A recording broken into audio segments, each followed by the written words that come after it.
Good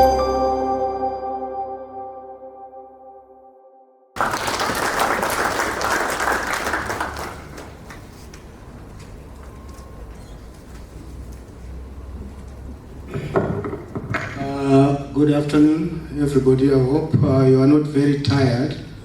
Actually, my time has been cut from 30 minutes to 15 minutes. Very soon we'll be through. Thank you, Linda. Yes, the topic, which is Africa's urban billion, and then you want to develop climate-resistant architecture, infrastructure. So who will do it? In the morning, Mr. Manyepa was talking of, I think I interjected when he was talking of overproducing intellectual or professionals. This is where it is going. Africa need the professionals, and Zimbabwe needs the professionals. So SADC, as part of the African Union, and anyway, African Union has gone the African Continental Free Trade Area.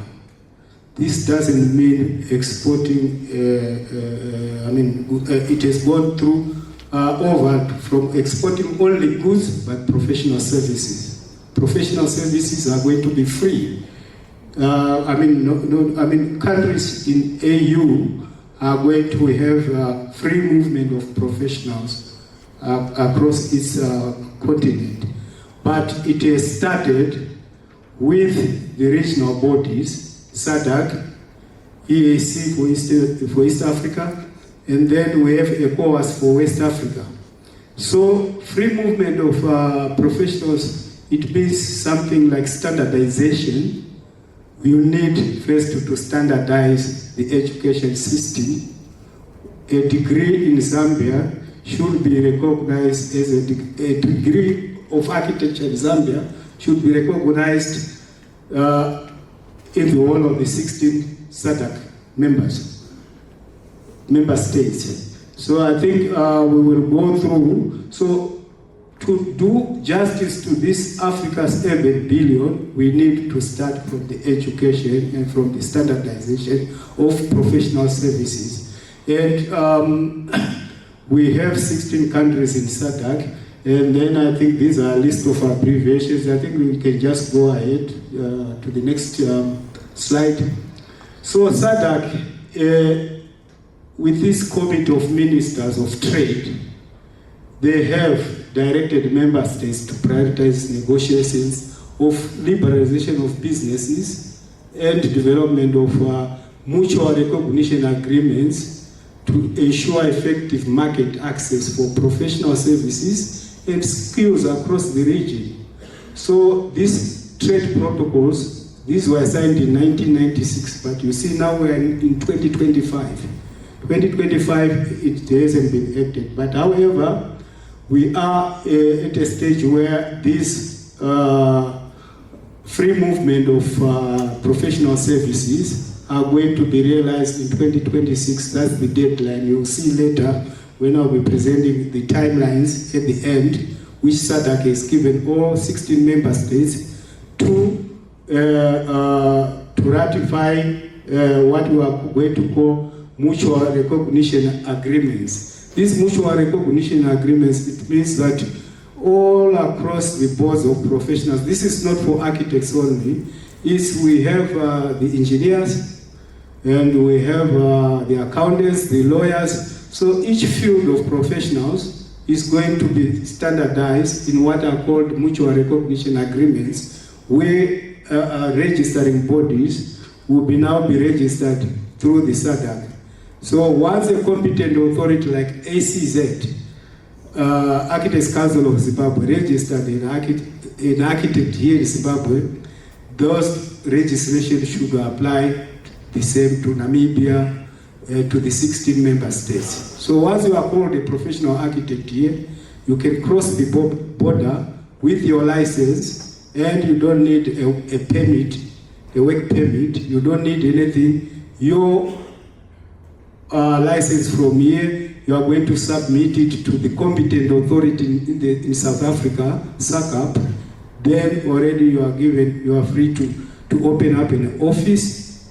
You can go to Zambia. Once you are registered like that, you also go to register with what is going to be called the SADC Architects Council, which will keep the registration of all architects for the 16 member states. Can you go? So these are protocols, because I don't have much time, which have been followed now, which are guiding us in doing the mutual recognition agreement. Can you go further? So those are the mutual recognition of academic and professional qualifications. So it also means, I think, like we were saying, the academic institutions which were here, the products which you are going to produce, they have to go stand tests through the Architects Council of Zimbabwe and the institute, because that's a requirement that, under this standardization, anybody who attains a degree at NAST or at Midland State University, and all that requires also consulting on the syllabi which are being used in these institutions. Can you go further? So we have the scope of the agreement here. These are, we'll send it to all the architects and all those ones who will be wanting to have access to it. Can you go further? We are saying the access to the register shall cover both temporary and permanent access to the register of the relevant profession. You can still register in a member state country as per project, that is temporary registration, and as a firm, that is permanent registration. The applicable fields, what SADC, which we got from the African Union of Architects as a guidelines. I think Dr. Saidi was talking about landscape architects, interior designers, and urban planners, because the architects and quantity surveyors and engineers, they are guided by Acts of Parliament. So SADC has asked us to accommodate landscape architects, interior design, and urban planners in the architectural, simply because they are not yet governed by Acts of Parliament. So later, if they organize themselves, then they can go away from the Architects Council register. But these people, they need to be registered so that they can cross borders freely. So what are we saying? Modes of supply. You can supply your services through cross-border supply, that is consulting services without physical presence. As you put on your drawing, and then that I've got a license, whether you are in Mauritius or what, and then you have got a corresponding architect here, then you are registered. Then consumption abroad, services offered to citizens of the host country who seek them abroad. And then we have, what we're interested more in is the commercial presence, setting up an architectural service firm in the host country. And temporary presence, which you are saying temporary physical presence for project-based work. Can you go on, please? So these are the definitions of, we won't bother you about the definitions. We still have, when I say a candidate architect, these people, they need to be recognized. Technicians, senior technologists, we are going to get the definitions from the African Union of Architects. Who is an interior designer? What qualifications does he possess? And who is a landscape architect? What qualifications, so that you can get registered? So these are going to be done by African Union of Architects. We get the guidelines from here as we complete our own. Can you go ahead?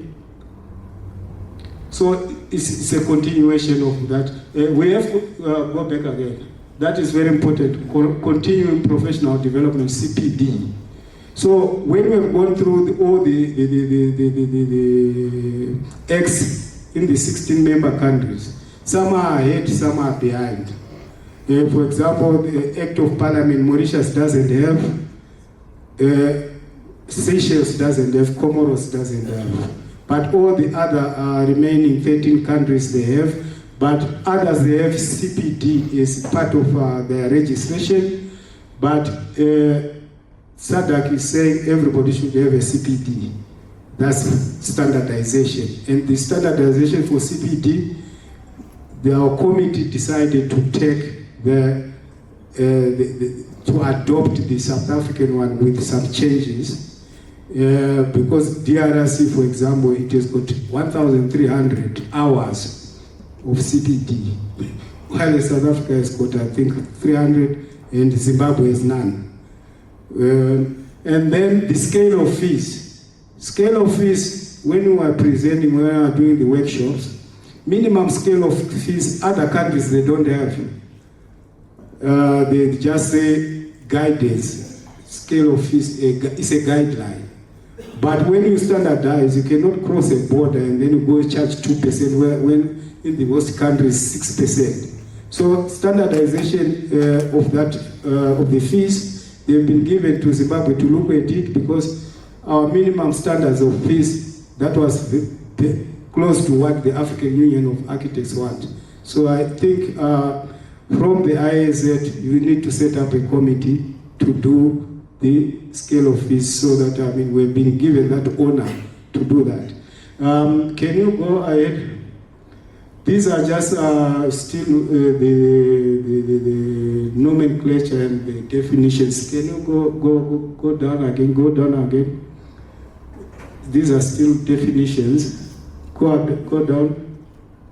So these are the objectives of the agreement. It's just to facilitate mobility of architectural, but it's all professionals and allied or whatever, to enable the realizations of commitments made by a member state for liberalization of trade in professional architectural service across the Southern African Development Community. And these are the 8 of them. Can you go down again?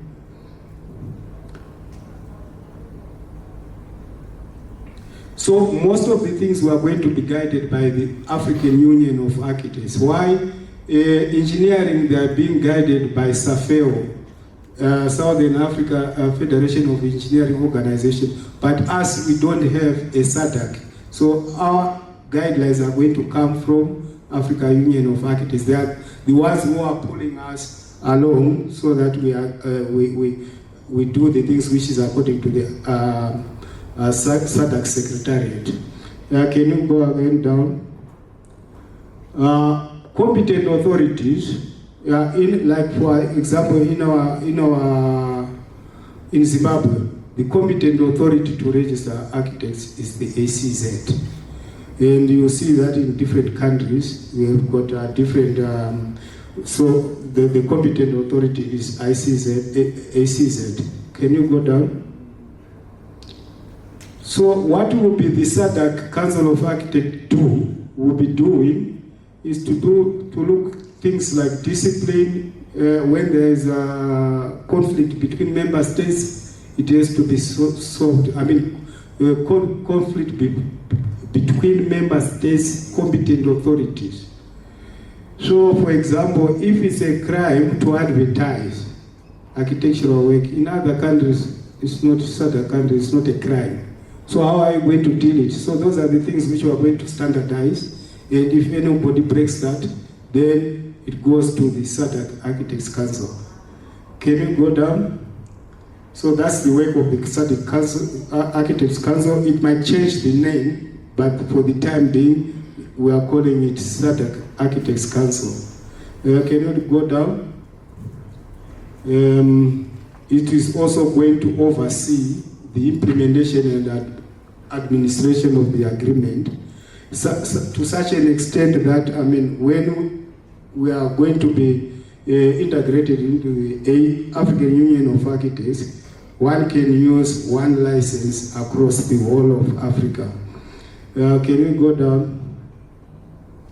And then it's going also to carry out, I mean, policy harmonization, then also regulation of qualifications. Can you go down? Yeah, and then professional development, monitoring professional development and coordination of the registers. Down. and also is going to do dispute avoidance and resolution. Can you go down again? Training institutions, like I said, training institutions is going also to standardize, and membership in professional associations. Professional associations, they are called voluntary associations. Here we only have one, IAZ, which is affiliated to ACZ. In South Africa, there are so many different architectural associations, these voluntary associations. So once you are registered, you are free when you are moving through the member states to be a member of any voluntary association. Can you go down? And then these are the qualifications. It's a whole lot of them. And then once you are moving, one thing we need to have is a practice license, which is granted every year upon that you are paid up member, upon certain things which will come as the criteria for registering people. But one of them is you are paid up member, and others will come like you have insurance, professional indemnity, and all that stuff. So all those we are going to get the guidelines from the African Union of Architects. Can you go down? So eligibility in the host country. What papers do you need to submit? But once you have got the SADC license, your license from the host country, you are not, from the member state, you just submit those ones. Can you go down again? I think my time is finishing. So these are articles which we are going to look, and we are going to give it to members. And one thing which we have to look at is inclusivity. The whole SADC member states, except Zimbabwe, they acknowledge what we call technologist, draftsperson, and graduate architect. All these, they have to move freely across Africa, across SADC, so that they give these services. So I think those ACZ and the institute, you are supposed to look at it. How are you going to register? We will give guidelines from the African Union of Architects how these people are going to be registered and what type of work are they supposed to do. Because if you don't do like that, you very soon from next year you start losing your technicians. You start losing your technologists, your graduates. They will just cross the borders, and because they have somewhere to work. So this free movement, it depends on the flow of economy. If the economy of South Africa is doing well, people will move, giving services without hindrance. So that's the purpose of this mutual agreements and these free movement of professionals. Thank you. Thank you very much, sir.